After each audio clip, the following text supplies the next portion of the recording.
प्रेम से बोलिए जय माता दी। भक्तों सुनिए शनिवार माँ काली की व्रत कथा, शनि भगवान की व्रत कथा। एक समय दारुक नाम के पापी असुर ने ब्रह्मा जी की तपस्या करके उन्हें प्रसन्न कर लिया। ब्रह्मा जी से पाए वरदान के कारण दारुक अत्यंत बलशाली हो गया। वह देवताओं और ब्राह्मण को परेशान करने लगा। वह उन पर अत्याचार करने लगा। धार्मिक अनुष्ठान यज्ञ बंद करवा दिए और स्वर्ग लोक को चला गया। सभी देवता विचलित होकर ब्रह्मा जी और विष्णु जी के पास सहायता मांगने के लिए चले गए। ब्रह्मा जी ने बताया कि दारुक का नाश सिर्फ स्त्री के हाथ से हो सकता है। सभी बड़े देवता भी उससे युद्ध में हार चुके थे। अंत में यह निश्चय किया गया कि दारुक का वध भगवान शिव की पत्नी माता पार्वती करेगी। भगवान शिव ने अपना तीसरा नेत्र खोलकर भयानक और प्रचंड महाकाली को जन्म दिया। उनका शरीर काले रंग का था और मां काली के माथे पर तीसरा नेत्र और चंद्र रेखा थी। उनके हाथों में त्रिशूल और कई प्रकार के अस्त्र शस्त्र थे। महाकाली के प्रचंड रूप को देखकर सभी देवता थर थर कांपने लगे और वहां से भागने लगे। युद्ध में दारुक महाकाली से पराजित हुआ और इस तरह उस दुष्ट का अंत हुआ। महाकाली के भयानक रूप से चारों तरफ अग्नि की भयानक लपटें उत्पन्न हो गई। महाकाली की क्रोध को सिर्फ भगवान शिव ही रोक सकते थे, इसलिए उन्होंने एक बालक का अवतार लिया। भगवान शिव शमशान पहुंचे और वहां बालक के रूप में लेटकर रोने लगे। छोटे बालक को देखकर महाकाली का क्रोध शांत हो गया। उनके हृदय में ममता भावना जागृत हो गई। उन्होंने शिव रूपी उस छोटे बालक को उठा लिया और अपने स्तनों से दूध पिलाने लगी। इस प्रकार से शिव जी ने उनके क्रोध को भी पी लिया। इस प्रकार महाकाली का भयानक और प्रचंड क्रोध शांत हुआ। उसके बाद महाकाली मूर्छित हो गई। उन्हें होश में लाने के लिए भगवान शिव ने तांडव नृत्य किया और होश में आने पर पुनः माता पार्वती के रूप में आ चुकी थी। माता पार्वती भगवान शिव का नृत्य देखकर नृत्य करने लगी, जिसके कारण उन्हें योगिनी के नाम से भी पुकारा जाता है। इसके अलावा महाकाली ने महिषासुर, चंडमुंड, रक्तबीज, शुभ, निशुंभ जैसे राक्षसों का वध किया। 10 महाविद्याओं में महाकाली प्रथम महाविद्या है। प्रेम से बोलिए काली माता की जय। बहुत समय पहले की बात है। एक राक्षस था जिसका नाम था दारुक। उसने ब्रह्मा जी को प्रसन्न करने के लिए बहुत ही कठिन तपस्या की और उसका तपस्या सफल भी हो गई। ब्रह्मा जी उसके तपस्या से प्रसन्न हो गए और उन्होंने दारुक को वरदान भी दिया कि उसकी मृत्यु केवल महिला के हाथों से ही होगी और कोई उसे मार नहीं पाएगा। ये वरदान पाकर राक्षस बहुत गदगद हो गया, अपने आप को बहुत ही शक्तिशाली समझने लगा और अहंकार से भर गया। वो अपना ताकत का वरदान का गलत फायदा उठाने लगा। उसने तो पहले ब्राह्मणों का जीना हराम कर दिया, फिर संतों का और फिर देवताओं का जीना मुश्किल कर दिया। उसने अपनी शक्ति से सारे अनुष्ठान को बंद करवा दिए और स्वर्ग पर भी अपना राज जमा कर बैठ गया। भक्तों, सारे देवता उससे लड़ने पर निराश होकर वापस लौट गए। तब ब्रह्मा जी ने बताया कि दारुक राक्षस सिर्फ किसी स्त्री के हाथों से ही मारा जा सकता है। तब सभी देवता मिलकर भगवान शिव जी के पास पहुंचे और दारुक राक्षस के आतंक के बारे में बताया। आतंक के बारे में सुनकर भगवान भोलेनाथ ने जगत जननी मां पार्वती की तरफ देखा और कहा, हे कल्याणी, जगत के हित के लिए और उस दारुक दैत्य के लिए तुमसे मैं प्रार्थना करता हूँ। इतना सुनते ही माँ पार्वती मुस्कुरा उठी, लेकिन वह मुस्कान किसी साधारण स्त्री की नहीं, वह मुस्कान थी संपूर्ण सृष्टि को रचने वाली आदि शक्ति की। उन्होंने अपनी अंतर मन की दिव्य शक्ति का एक अंश भगवान शिव में प्रवेश करा दिया। यह कोई साधारण संयोग नहीं था, यह था धर्म की रक्षा के लिए देवी की अगला रूप लेने का प्रारंभ। भगवान शिव के गले से उस शक्ति का तेज प्रकट हुआ और तभी उन्होंने तीसरा नेत्र खोला। उसी नेत्र की अग्नि से उस दिव्य ज्वाला से प्रकट हुई माँ। लेकिन अब भी वे सौम्य पार्वती नहीं थी, वो थी महाकाली, विकराल भयंकर रौद्र अपराजिता, जिनका तेज सूर्य से भी करोड़ों गुना अधिक था।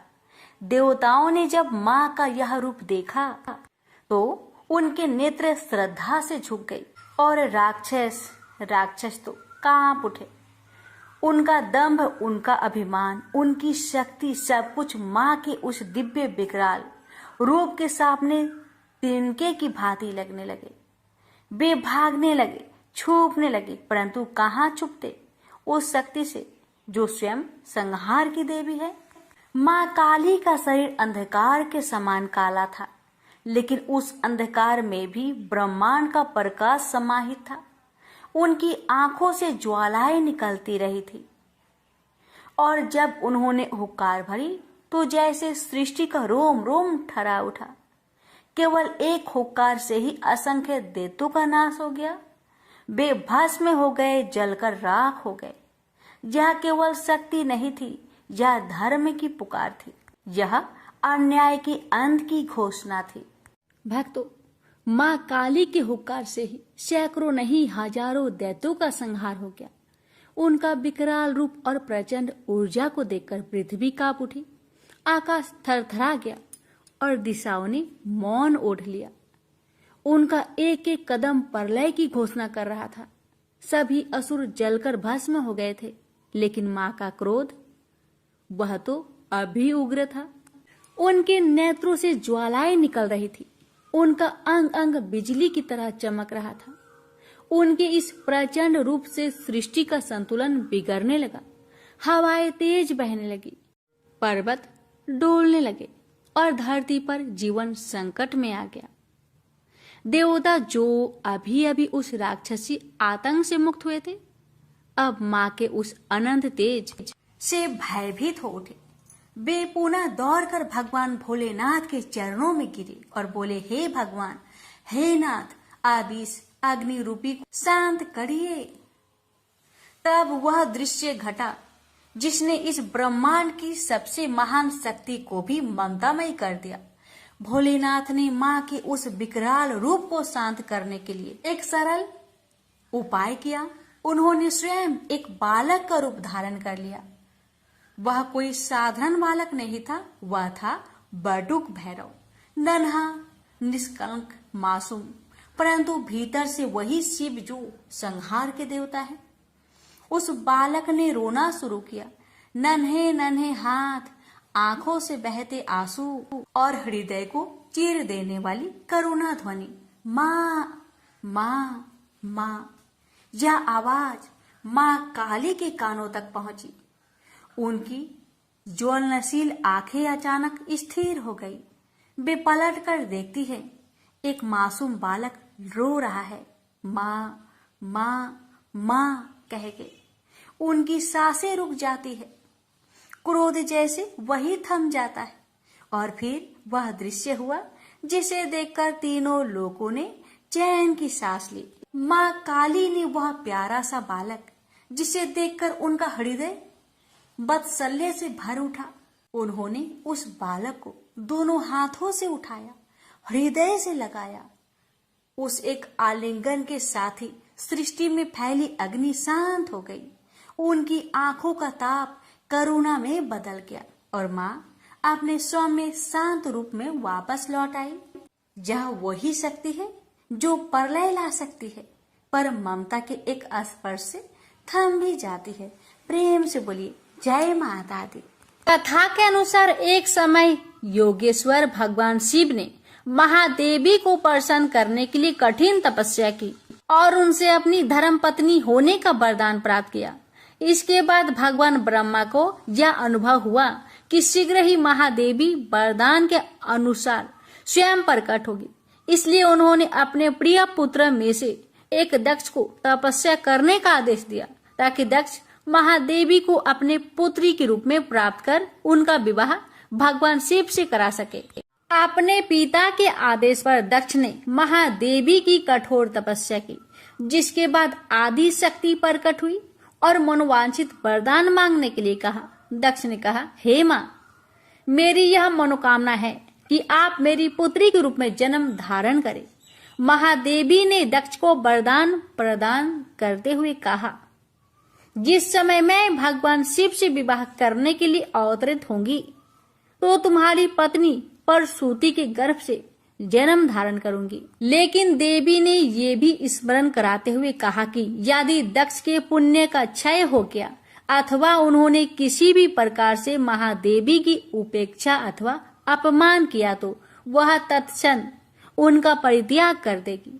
सती और शिव के विवाह के कुछ समय बाद दक्ष प्रजापति ने एक यज्ञ का आयोजन किया, जिसमें भगवान शिव को निमंत्रण नहीं भेजा गया। जिस समय भगवान शिव ने देखा कि सती उनके पिता की अस्वीकृति होते हुए भी उनके यज्ञ में सम्मिलित होने के लिए हठ कर रही है, तो शिव जी क्रोधित हो उठे और गर्जना करते हुए बोले, मुझे ज्ञात है कि तुम मेरे आदेशों के बंधन में बंधी नहीं हो, अतः जो मन हो करो, मेरी सहमति की प्रतीक्षा क्यों कर रही हो। भगवान शिव के ऐसी कठोर वाणी सुनकर देवी क्रोधित हो गई और मन ही मन यह विचार करने लगी कि भगवान शिव मुझे अपनी धर्म पत्नी के रूप में प्राप्त करने के बाद मेरे वास्तविक परम शक्ति स्वरूप को भूल गए हैं। अतः मैं भगवान शिव और अपने गौरववंत पिता का त्याग कर कुछ समय के लिए अपने स्वरूप और अपनी लीला में स्थित रहूंगी। यह तय कर देवी ने महाकाली का भयंकर रूप धारण किया। ये श्याम वर्ण की देवी थी, जो दिगंबरी दिशाएं ही जिनका वस्त्र हो, लोल जिहा जिनकी जिहा बाहर की ओर लटकी तथा दांतों के मध्य दबी हुई हो, अस्त व्यस्त केशों वाली तथा नरमुंड माला धारण की हुई हो। इस भयंकर रूप में देवी का दर्शन कर भगवान शिव चिंतित हो गए, लेकिन वो उस स्थान से जाने का प्रयास करने लगे।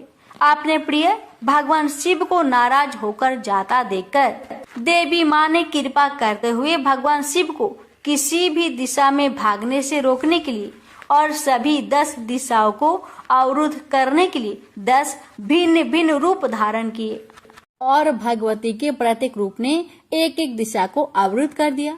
भगवान शिव जिस भी दिशा में जाने का प्रयास करते, उसी दिशा में देवी भयंकर रूप में उपस्थित होती थी। अंततः निकलने का कोई मार्ग न मिलने पर भगवान शिव ने अपने नेत्र बंद कर लिए। बाद में जिस समय उन्होंने नेत्र को खोला, देवी महाकाली अपने विकराल स्वरूप में उनके समक्ष ही खड़ी हुई थी। भगवान शिव ने प्रश्न किया, तुम श्यामा कृष्ण वर्ण वाली कौन हो? मेरी प्रिय सती कहाँ है? देवी ने हंसते हुए उत्तर दिया, क्या आप मुझे पहचान नहीं सकते? मैं आपकी प्रिय सती हूँ। मैं सृष्टि संहारकारिणी सूक्ष्म प्रकृति हूँ। आपकी अर्धांगिनी होने के कारण मैं गौर वर्ण अर्थात गौड़ी हो गई हूँ। जिन 10 देवियों का आप अपने चारों ओर दर्शन कर रहे हैं, वे भी मेरे ही विभिन्न रूप है। अतः हे महामते शंभु, आपको परेशान होने की आवश्यकता नहीं है। देवी सती ने चिंतित भगवान शिव से कहा, आपके समक्ष जो देवी है वह भीमनायन महाकाली है।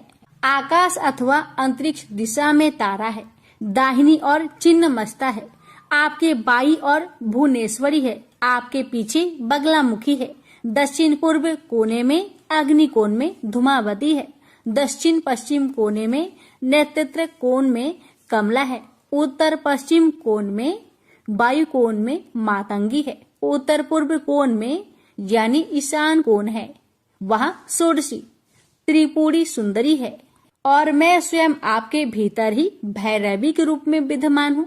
अतः यदि आपकी इच्छा हो तो मैं उस अहंकारी दक्ष के यज्ञ का विध्वंस कर उसे पाठ पढ़ा सकती हूँ। भक्तों, इस प्रकार 10 महाविद्याओं की उत्पत्ति हुई थी। प्रेम से बोलिए जय माता दी।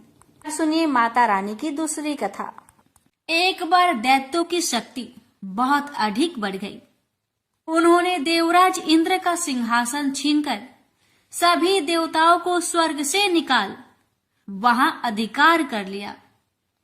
इन दैत्यों के राजा शुभ और निशुभ नामक 2 भाई थे।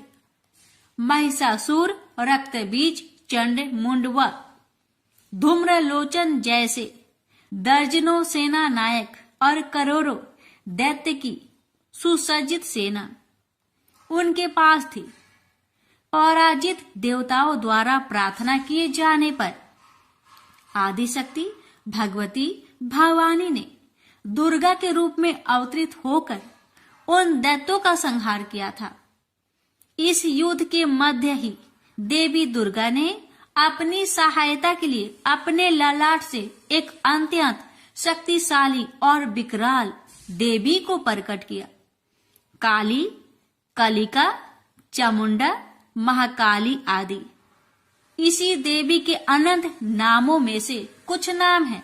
मातेश्वरी दुर्गा के अवतार धारण और उनके द्वारा शुभ निशुभ की संपूर्ण सेना के विनाश की कथा काफी लंबी है। जब भगवती भवानी दुर्गा ने शुभ निशुंभ के सेनापति धूम्रलोचन को सेना सहित यमपुरी पहुंचा दिया तो दैत्यराज शुभ ने चंड मुंड को आदेश दिया कि वो देवी को पकड़कर उसके पास लाए। आज्ञा पाते ही दैत्यों ने जगदम्बा दुर्गा को चारों ओर से घेर लिया और उन्हें पकड़ने मारने की चेष्टा करने लगे। यह देख देवी को बहुत क्रोध आया। क्रोध के कारण उनका मुखमंडल काला पड़ गया, भवें वक्र हो उठी। उसी समय उनकी भौवें के मध्यवर्ती भाग और ललाट से विकराल मुख वाली काली नामक देवी प्रकट हुई। अत्यंत भयंकर और शक्तिशाली होने के बावजूद काली मां का शरीर अत्यंत कृशकाय था।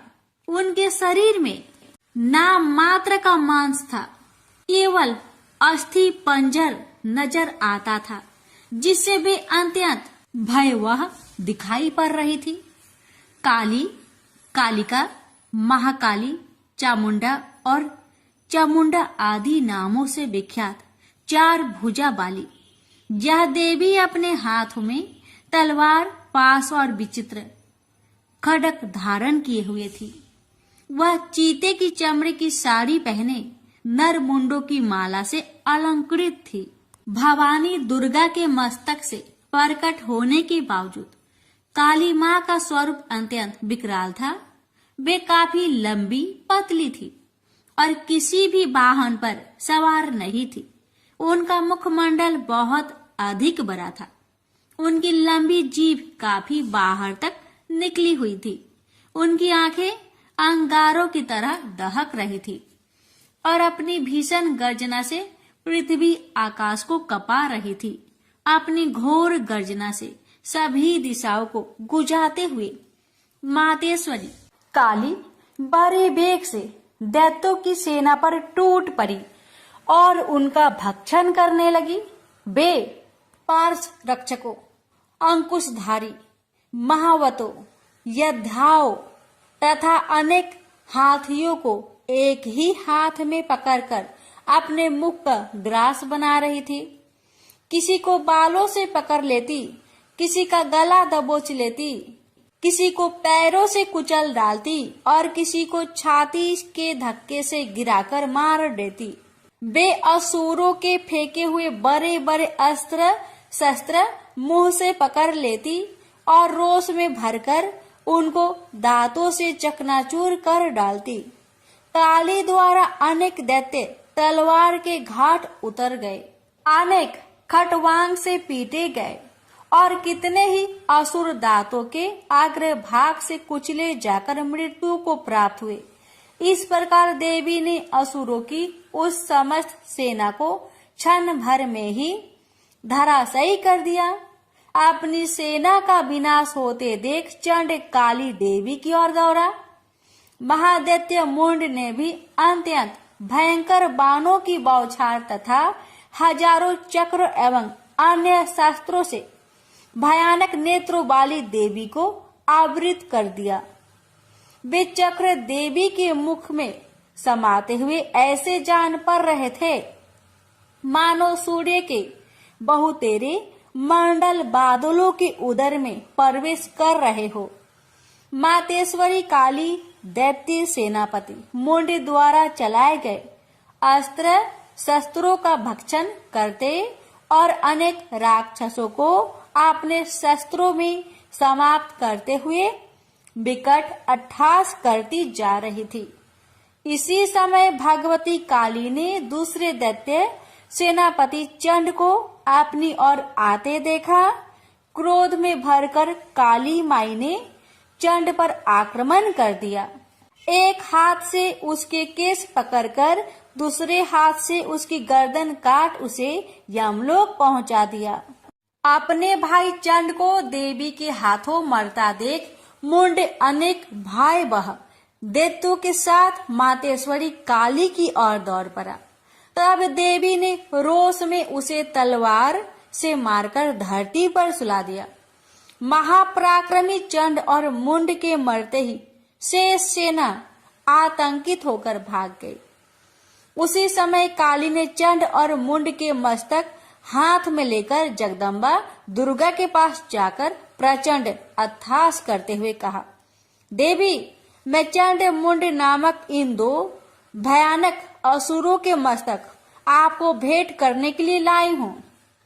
इस पर कल्याणमयी दुर्गा ने काली से मधुर वाणी में कहा, देवी, तुम चंड और मुंड को मारकर मेरे पास आई हो, इसलिए संसार में तुम्हारा एक नाम चामुंडा भी होगा।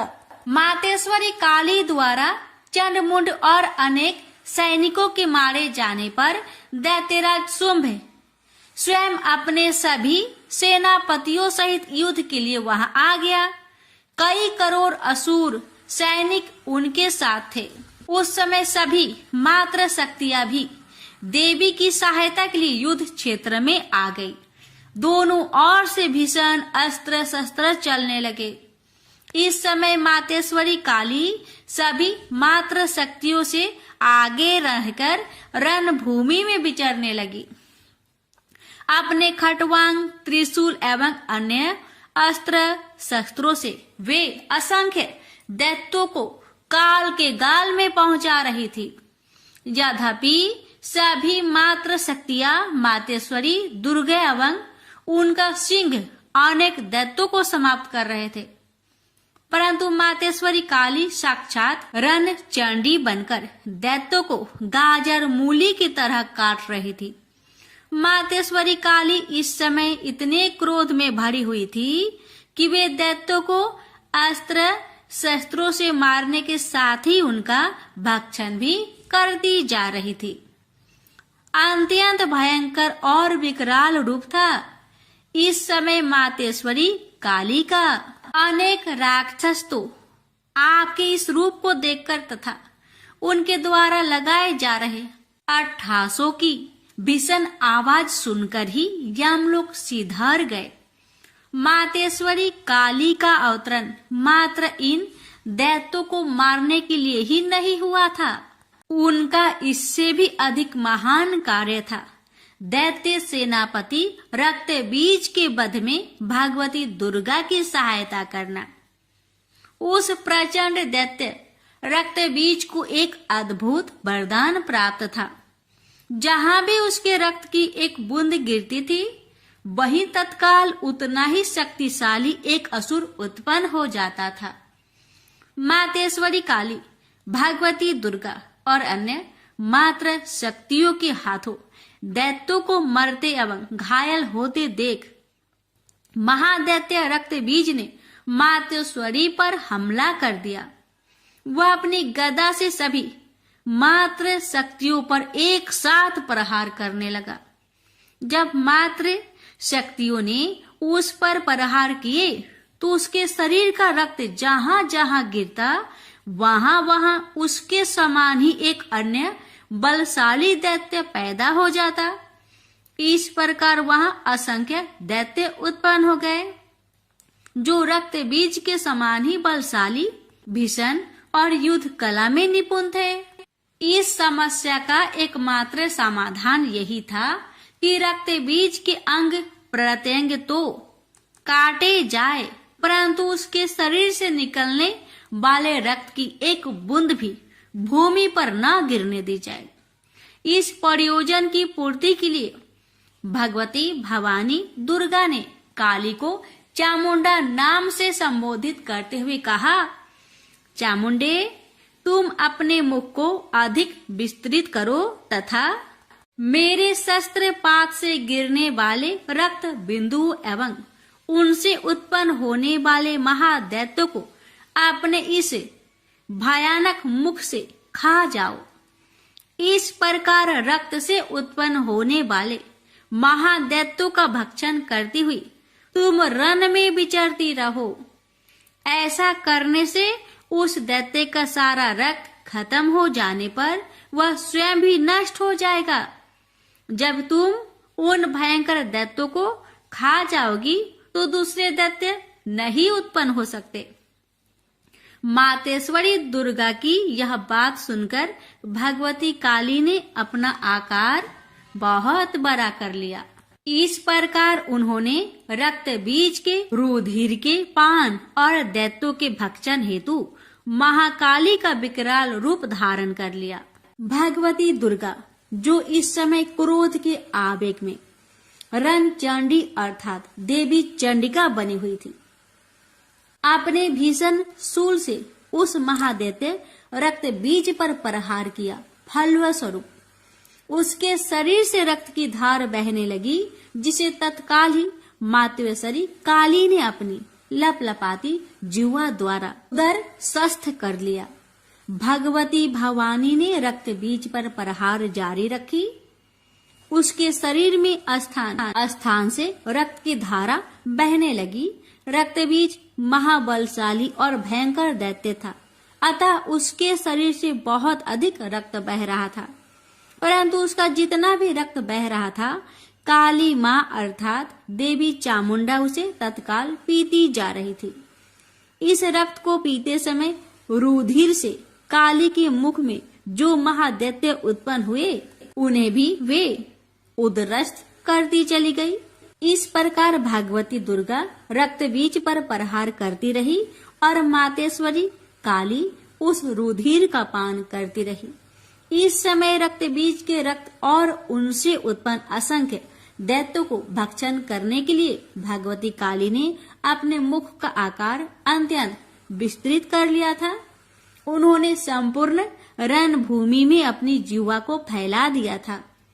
रक्त बीज तथा अन्य सभी असुरों को मारने के पश्चात मातेश्वरी काली सभी मात्र शक्तियों सहित भगवती दुर्गा में लीन हो गई।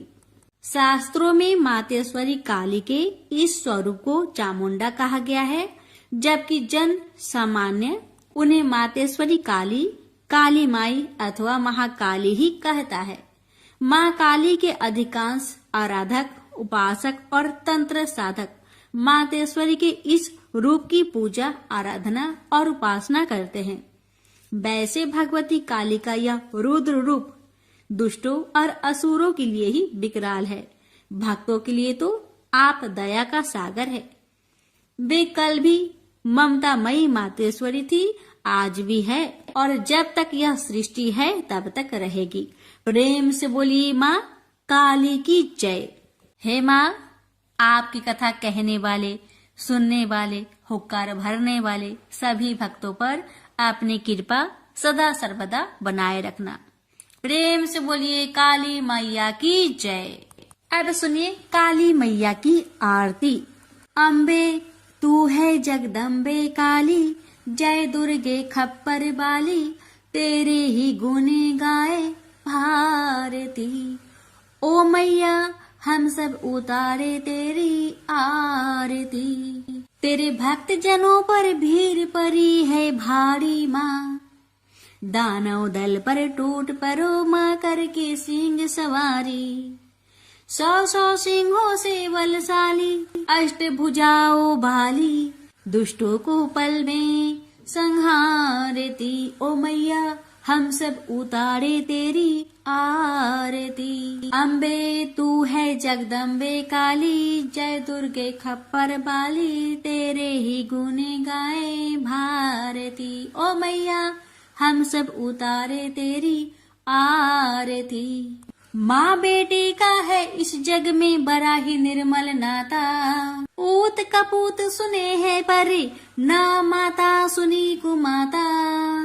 सब पे करुणा दर्शाने वाली, अमृत बरसाने वाली, दुखियों के दुख रेने वारती। ओ मैया हम सब उतारे तेरी आरती। अम्बे तू है जगदम्बे काली, जय दुर्गे खप्पर वाली, तेरे ही गुण गाए भारती। ओ मैया हम सब उतारे तेरी आरती। नहीं मांगते धन और दौलत, ना चांदी ना सोना, हम तो मांगे माँ तेरी मन में एक छोटा सा कोना। सबकी बिगड़ी बनाने वाली, लाजे बचाने वाली, सतियों के सत्य को संवारती। ओ मैया हम सब उतारे तेरी आरती। अम्बे तू है जगदम्बे काली, जय दुर्गे खप्पर वाली, तेरे ही गुण गाए भारती। ओ मैया हम सब उतारे तेरी आरती। चरण शरण में खड़े तुम्हारी ले पूजा की थाली, बरद हस्ते सर पर रख दो माँ संकट हरने वाली। माँ भर दो भक्ति रस प्याली, अष्ट भुजाओ बाली, भक्तों के कारज तू ही सारती। ओ मैया हम सब उतारे तेरी आरती। अम्बे तू है जगदम्बे काली, जय दुर्गे खप्पर वाली, तेरे ही गुण गाए भारती। ओ मैया हम सब उतारे तेरी आरती। प्रेम से बोलिए काली मैया की जय। शनिवार व्रत कथा। एक समय स्वर्ग लोक में सबसे बड़ा कौन के प्रश्न पर 9 ग्रहों में वाद विवाद हो गया। विवाद इतना बढ़ा कि परस्पर भयंकर युद्ध की स्थिति बन गई। निर्णय के लिए सभी देवता देवराज इंद्र के पास पहुंचे और बोले, हे देवराज, आपको निर्णय करना होगा कि हम में से सबसे बड़ा कौन है। देवताओं का प्रश्न सुनकर देवराज इंद्र उलझन में पड़ गए। इंद्र बोले, मैं इस प्रश्न का उत्तर देने में असमर्थ हूँ। हम सभी पृथ्वी लोक में उज्जैनी नगरी में राजा विक्रमादित्य के पास चलते हैं। देवराज इंद्र सहित सभी ग्रह देवता उज्जैनी नगरी पहुंचे। महल में पहुंचकर जब देवताओं ने उनसे अपना प्रश्न पूछा तो राजा विक्रमादित्य भी कुछ देर के लिए परेशान हो उठे, क्योंकि सभी देवता अपनी अपनी शक्तियों के कारण महान थे। किसी को भी छोटा या बड़ा कह देने से उनके क्रोध के प्रकोप से भयंकर हानि पहुंच सकती थी। अचानक राजा विक्रमादित्य को एक उपाय सूझा और उन्होंने विभिन्न धातुओं स्वर्ण, रजत, चांदी, कांसा, ताम्र यानी तांबा, सीसा, रांगा, जस्ता, आभरक व लोहे के 9 आसन बनवाए। धातुओं के गुणों के अनुसार सभी आसनों को एक दूसरे के पीछे रखवाकर उन्होंने देवताओं को अपने अपने सिंहासन पर बैठने के लिए कहा। देवताओं के बैठने के बाद राजा विक्रमादित्य ने कहा, आपका निर्णय तो स्वयं हो गया।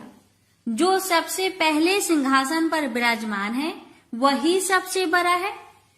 राजा विक्रमादित्य के निर्णय को सुनकर शनि देवता ने सबसे पीछे आसन पर बैठने के कारण अपने को छोटा जानकर क्रोधित होकर कहा, राजा विक्रमादित्य, तुमने मुझे सबसे पीछे बैठाकर मेरा अपमान किया है।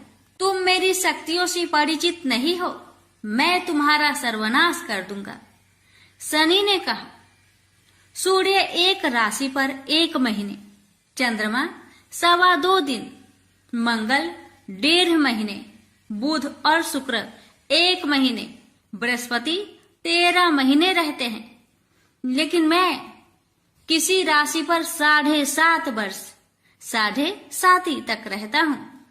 बड़े बड़े देवताओं को मैंने अपने प्रकोप से पीड़ित किया है। राम को 7.5 के कारण ही वन में जाकर रहना पड़ा और रावण को 7.5 के कारण ही युद्ध में मृत्यु का शिकार बनना पड़ा। राजा, तू भी मेरे प्रकोप से नहीं बच सकेगा। इसके बाद अन्य ग्रहों के देवता तो प्रसन्नता के साथ चले गए, परंतु शनिदेव बड़े क्रोध के साथ वहां से विदा हुए। राजा विक्रमादित्य पहले की तरह ही न्याय करते रहे। अन्य राज्यों में सभी स्त्री पुरुष बहुत आनंद से जीवन यापन कर रहे थे। कुछ दिन ऐसे ही बीत गए। उधर शनि देवता अपने अपमान को भूले नहीं थे। विक्रम आदित्य से बदला लेने के लिए एक दिन शनिदेव ने घोड़े के व्यापारी का रूप धारण किया और बहुत से घोड़े के साथ उज्जैनी नगरी पहुंचे। राजा विक्रमादित्य ने राज्य में किसी घोड़े के व्यापारी की आने के समाचार सुना तो अपने अश्वपाल को कुछ घोड़े खरीदने के लिए भेजा। घोड़े बहुत कीमती थे। तो पाल ने जब वापस लौटकर इस संबंध में बताया तो राजा विक्रम आदित्य ने स्वयं आकर एक सुंदर व शक्तिशाली घोड़े को पसंद किया। घोड़े की चाल देखने के लिए राजा उस घोड़े पर सवार हुए तो वह घोड़ा बिजली की गति से दौड़ पड़ा। तेजी से दौड़ता घोड़ा राजा को दूर एक जंगल में ले गया और फिर राजा को वहां गिराकर जंगल में कहीं गायब हो गया। राजा अपने नगर को लौटने के लिए जंगल में भटकने लगा, लेकिन उन्हें लौटने का कोई रास्ता नहीं मिला। राजा को भूख प्यास लगाई। बहुत घूमने पर उसे एक चरवाहा मिला। राजा ने उससे पानी मांगा। पानी पीकर राजा ने उस चरवाहे को अपनी अंगूठी दे दी। फिर उससे रास्ता पूछकर वह जंगल से निकलकर पास के नगर में पहुंचा। राजा ने एक सेठ की दुकान पर बैठकर कुछ देर आराम किया। उस सेठ ने राजा से बातचीत की तो राजा ने उसे बताया कि मैं उज्जैनी नगरी से आया हूँ। राजा के कुछ देर दुकान पर बैठने से सेठ जी की बहुत बिक्री हुई। सेठ ने राजा को बहुत भाग्यवान समझा और खुश होकर उसे अपने घर भोजन के लिए ले गया। सेठ के घर में सोने का एक हार खूंटी पर लटका हुआ था। राजा को उस कमरे में छोड़कर सेठ कुछ देर के लिए बाहर गया। तभी एक आश्चर्यजनक घटना घटी। राजा के देखते देखते सोने के उस हार को खूंटी निकल गई। सेठ ने कमरे में लौटकर हार को गायब देखा तो चोरी का संदेह राजा पर ही किया, क्योंकि उस कमरे में राजा ही अकेला बैठा था।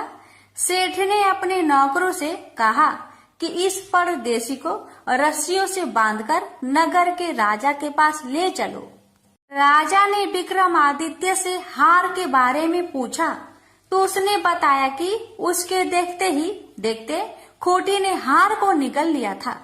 इस पर राजा ने क्रोधित होकर चोरी करने के अपराध में विक्रमादित्य के हाथ पांव कटवाने का आदेश दे दिया। राजा विक्रमादित्य के हाथ पांव काटकर उसे नगर के सड़क पर छोड़ दिया गया। कुछ दिन बाद एक तेली उसे उठाकर अपने घर ले गया और उसे अपने कोल्हू पर बैठा दिया। राजा आवाज देकर बैलों को हाँकता रहता। इस तरह तेली का बैल चलता रहा और राजा को भोजन मिलता रहा। शनि के प्रकोप की 7.5 पूरी होने पर वर्षा ऋतु आरंभ हुई। राजा विक्रमादित्य एक रात मेघ मल्हार गा रहा था कि तभी नगर के राजा की लड़की राजकुमारी मोहिनी रथ पर सवार उस तेली के घर के पास से गुजरी। उसने मेघ मल्हार सुना तो उसे बहुत अच्छा लगा और दासी को भेजकर गाने वाले को बुला लाने को कहा। दासी ने लौटकर राजकुमारी को अपंग राजा के बारे में सब कुछ बता दिया। राजकुमारी उसके मेघ मल्हार से बहुत मोहित हुई, अतः उसने सब कुछ जानकर भी अपंग राजा से विवाह करने का निश्चय कर लिया। राजकुमारी ने अपने माता पिता से जब यह बात कही तो वे हैरान रह गए। रानी ने मोहिनी को समझाया, बेटी तेरे भाग्य में तो किसी राजा की रानी होना लिखा है, फिर तू उस अपंग से विवाह करके अपने पांव पर कुल्हाड़ी क्यों मार रही है। राजकुमारी ने अपनी जिद नहीं छोड़ी। अपनी जिद पूरी करने के लिए उसने भोजन करना छोड़ दिया और प्राण त्याग देने का निश्चय कर लिया। आखिर राजा रानी को विवश होकर अपंग विक्रमादित्य से राजकुमारी का विवाह करना पड़ा। विवाह के बाद राजा विक्रमादित्य और राजकुमारी तेली के घर में रहने लगे। उस रात स्वप्न में शनिदेव ने राजा से कहा, राजा तुमने मेरा प्रकोप देख लिया, मैंने तुम्हें अपने अपमान का दंड दिया है। राजा ने शनिदेव से क्षमा करने को कहा और प्रार्थना की, हे शनिदेव, आपने जितना दुख मुझे दिया है अन्य किसी को न देना। शनिदेव ने कुछ सोचकर कहा, राजा मैं तुम्हारी प्रार्थना स्वीकार करता हूँ।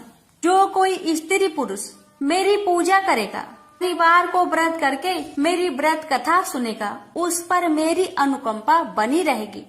प्रातः काल राजा विक्रमादित्य की नींद खुली तो अपने हाथ पांव देखकर राजा को बहुत खुशी हुई। उसने मन ही मन शनिदेव को प्रणाम किया। राजकुमारी भी राजा के हाथ पांव सही सलामत देखकर आश्चर्य में डूब गई। राजा विक्रमादित्य ने अपना परिचय देते हुए शनिदेव के प्रकोप की सारी कहानी सुनाई। सेठ को जब इस बात का पता चला तो दौड़ता हुआ तेली के घर पहुंचा और राजा के चरणों में गिरकर क्षमा मांगने लगा। राजा ने उसे क्षमा कर दिया क्योंकि यह सब तो शनिदेव के प्रकोप के कारण हुआ था। सेठ राजा को अपने घर ले गया और उसे भोजन कराया। भोजन कराते समय वहाँ एक आश्चर्यजनक घटना घटी। सबके देखते देखते उस खूंटी ने हार उगल दिया। सेठ जी ने अपनी बेटी का विवाह भी राजा के साथ कर दिया और बहुत से स्वर्ण आभूषण धन आदि देकर राजा को विदा किया। राजा विक्रमादित्य राजकुमारी मोहिनी और सेठ की बेटी के साथ उज्जैनी पहुँचे तो नगर वासियों ने हर्ष से उनका स्वागत किया। अगले दिन राजा विक्रमादित्य ने पूरे राज्य में घोषणा कराई कि शनिदेव सब देवों में सर्वश्रेष्ठ है। प्रत्येक स्त्री पुरुष शनिवार को उनका व्रत करे और व्रत कथा अवश्य सुने। राजा विक्रमादित्य की घोषणा से शनिदेव बहुत प्रसन्न हुए। शनिवार का व्रत करने और व्रत कथा सुनने के कारण सभी लोगों की मनोकामनाएं शनिदेव की अनुकंपा से पूरी होने लगी। सभी लोग आनंद पूर्वक रहने लगे। प्रेम से बोलिए शनि महाराज की जय हो। एक ब्राह्मण को सपने में नीली घोड़ी पर नीली कपड़े पहने एक आदमी दिखाई देता था और कहता है, हे ब्राह्मण देवता, मैं तेरे लगूंगा। ब्राह्मण घबरा कर उठ गया। अगले दिन यही सपना उसे फिर आता है। यह सपना उसे रोज आने लगा। वह परेशान हो गया और चिंता के मारे दुबला होने लगा। उसकी पत्नी ने कारण पूछा तो उसने सपने के बारे में बताया। ब्राह्मणी बोली, वे अवश्य ही शनि महाराज होंगे। आपकी बार दिखे तो कहना लग जाओ, पर सवा पहर से ज्यादा मत लगना। उस दिन सपने आने पर ब्राह्मण ने कहा, लग जाओ, पर कितने समय के लिए लगोगे?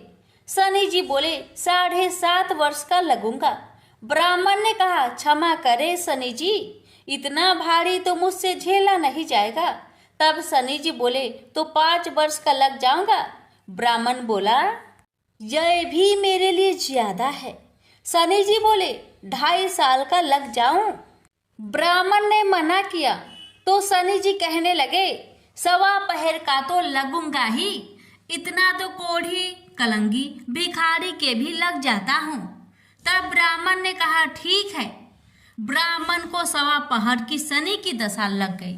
ब्राह्मण ने नींद से जागकर ब्राह्मण से कहा, मेरे 1.25 पहर शनि की दशा लग गई है, इसलिए मैं जंगल में जाकर यह समय बिताऊंगा।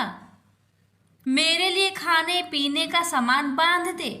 मेरे पीछे से किसी से लड़ाई झगड़ा ना हो, इसका ध्यान रखना। ज्यादातर घर में ही रहना, बच्चों का भी ध्यान रखना। इस 1.25 पहर के समय में कोई गाली भी दे तो चुपचाप सुन लेना, बहस मत करना। यह सब समझाकर ब्राह्मण जंगल में चला गया। जंगल में ब्राह्मण एक पीपल के पेड़ के नीचे बैठ गया और हनुमान जी का पाठ करने लगा। 1 पहर बीत गया। ब्राह्मण ने सोचा बाकी बचा समय रास्ते में बीत जाएगा, इसलिए वहां से चल दिया। रास्ते में एक बारी में मतीरे लगे देखे। माली से एक मतीरा खरीदा, पोटली में बांधा और आगे बढ़ा। आगे एक आदमी मिला जो असल में शनिदेव थे। ब्राह्मण से पूछा, पोटली में क्या है? उसने कहा, मतीरा है। शनिदेव बोले, दिखाओ। ब्राह्मण ने पोटली खोली। उसमें राजकुमार का कटा हुआ खून से लथपथ सिर दिखा। शनिदेव ब्राह्मण को राजा के पास ले गए और कहा कि इस ब्राह्मण ने राजकुमार की हत्या कर दी है। इसके पास पोटली में राजकुमार का सिर है। राजा ने कहा, मैं यह नहीं देख सकता, इस ब्राह्मण को सूली पर चढ़ा दो। राजा के यहाँ हाहाकार मच गया। ब्राह्मण को सूली पर चढ़ाने से पहले पूछा गया कि उसकी कोई आखिरी इच्छा हो तो बताए। ब्राह्मण ने सोचा किसी तरह 1.25 पहर पूरा करना होगा। उसने कहा, वहाँ रोज बालाजी की कथा सुनता है। मरने से पहले अंतिम बार बालाजी की कथा सुनना चाहता हूँ। ब्राह्मण को कथा सुनाने का प्रबंध किया गया। कथा कहते कहते 1.25 पहर पूरा हो गया।